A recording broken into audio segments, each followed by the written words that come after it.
女人偷偷把手指伸进酒杯来回搅拌，直到指甲上的迷药完全溶解，这才满意的端起酒杯递给军官。他不加思索，哐当一口就一饮而尽，然后迫不及待地脱下裤子。可还没等他上听，迷药却突然奏响。队友见状立即展开行动，先扫描五官，再测量尺寸，然后拍下面部细节。就这样，一个完美的头套就被复刻出来。而他们之所以假冒军官，就是为了盗取黄金。查理赶紧穿好人皮面具，戴上眼镜，再配上军帽，不能说一模一样，但不仔细看绝对认不出来。接着由专车护送到火车站，再穿过整齐列阵的士兵。可他却故意在5号车厢停下，眼前金灿灿的保险柜就是他的目标，因为里面装着价值8亿的黄金。为了方便下一步行动，他故意支开门口的士兵。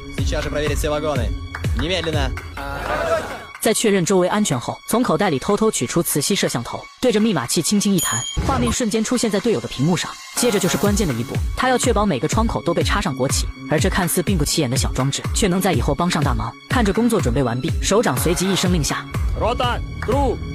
所有士兵立即转身，直到背对着火车才停下。但他怎么也没想到，如此严密的安保措施，竟让密码光明正大的泄露出去。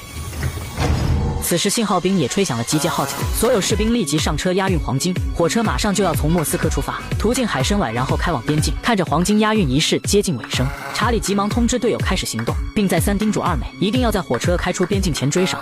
为了获得足够快的速度，他不得不按下加速按钮。车顶的双涡扇引擎瞬间点燃，火车立即迸发出5000牛米的推力，时速也一路飙升到280迈，并沿着轨道风驰电掣的向前狂奔。转眼功夫，二美就看到了黄金列车，但这时前方突然出现隧道，他立刻联系老黑做好准备，务必要在火车开出隧道前布置好一切。老黑不敢耽搁，急忙按下遥控器，车窗上的机关立即释放出元素周期表。片刻功夫，淡白色的气体就已经覆盖整个车窗。眼看着火车马上就要开出隧道，他再次按下红色按钮，窗外开始播放设定好的投影动画。虽然刚刚出现短暂的停顿，但却引起士兵的怀疑。他正要仔细查看，却被动画里的美女化解了风险。二美看着时机成熟，通知大家做好准备，并进入倒计时。接着打开3级火箭助推开关，引擎再次喷射出蓝色火焰，火车的速度瞬间飙升到350迈，径直追上高速行驶的黄金列车。可二美的心早已提到嗓子眼，她不确定这么做是否会被发现，但士兵却丝毫没有察觉列车驶过，甚至就连司机也没看出窗外的异常。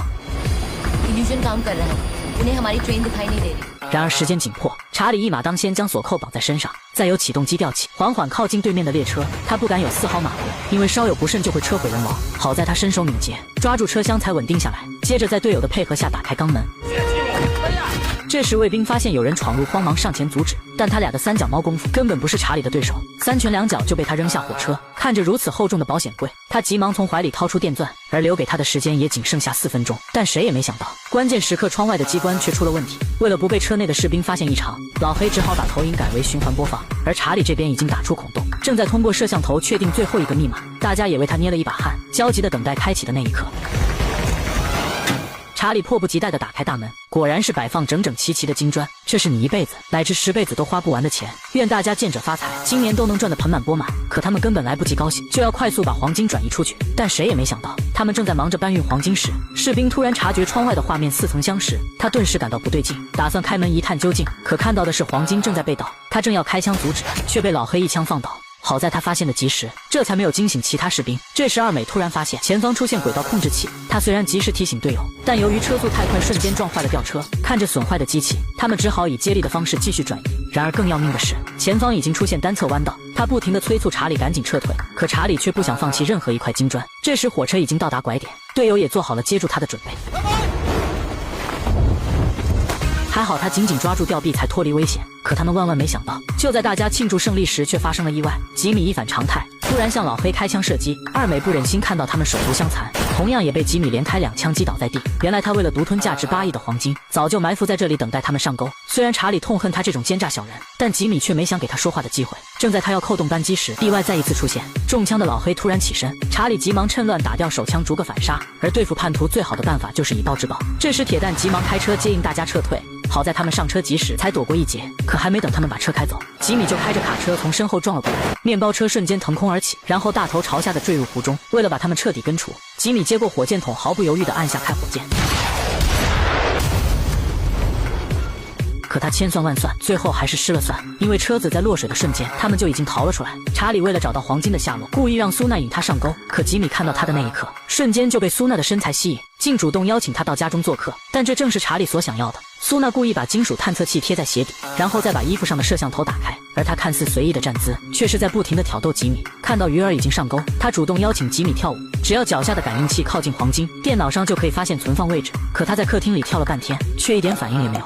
无奈之下，他只好来到卧室，也许在这里能够发现端倪。没想到结果还是一样，感应器丝毫没有动静。他灵机一动，正准备走进浴室看看，可吉米却从身后一把拉住他。然而吉米的反常举动也让查理确信黄金就藏在里面。看着马上就要关闭的浴室门，他赶紧脱下高跟鞋，假装随意地扔了过去。果不其然，探测器瞬间就感应到黄金的存在，目的已经达到。查理急忙向他发出撤退信号，却没成想吉米早就知道他的来历。他不停地嘲讽并以苏娜姓名要挟。查理顾不了那么多，一脚油门就干进豪宅，但他没有冲动，因为身后一群保镖正拿枪指着他。他故意激怒吉米，定下赌约，要在24小时内把黄金偷走。吉米果然中计一口答应下来。他自知把黄金放在家中并不安全，急忙雇用运钞车转移到银行金库。查理早就猜到他会出此下策，特意让苏娜在路边等他上钩。看着猎物慢慢靠近，他故意打开左转通道让运钞车通行，但司机不知道自己已经中计，仍然傻傻地跟在大货车后面。这时查理已经就位，急忙让铁蛋把运钞车引到指定位置，接着按下开关，火药瞬间点燃，并围绕运钞车剧烈燃烧。紧接着扑通一声巨响，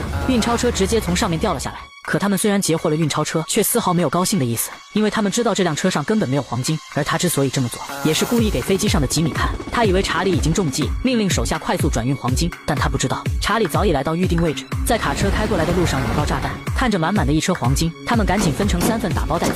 然而他的出现却把吉米打个措手不及，急忙命令手下疯狂追赶。可他们赶到的时候，查理早已逃之夭夭，但他并没有按照计划到码头汇合，而是先把车开进修理厂，然后再从另一侧开出直奔码头。但他没想到，吉米突然拦住去路，并带来一位故人。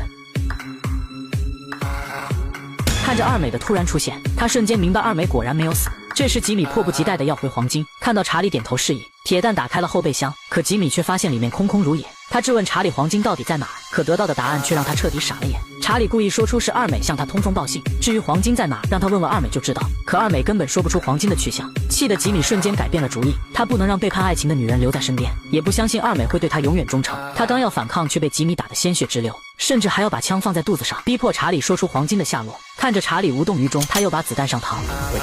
正在他要说出黄金在哪时，二美却主动扣下扳机，而他之所以这么做，也是没脸面对查理。二美虽然为了钱选择出卖他，但他也为自己站错队买了单。Sorry, Charlie. उस वक्त मेरे पास चॉइस नहीं थी, पर अब थी. 对呀。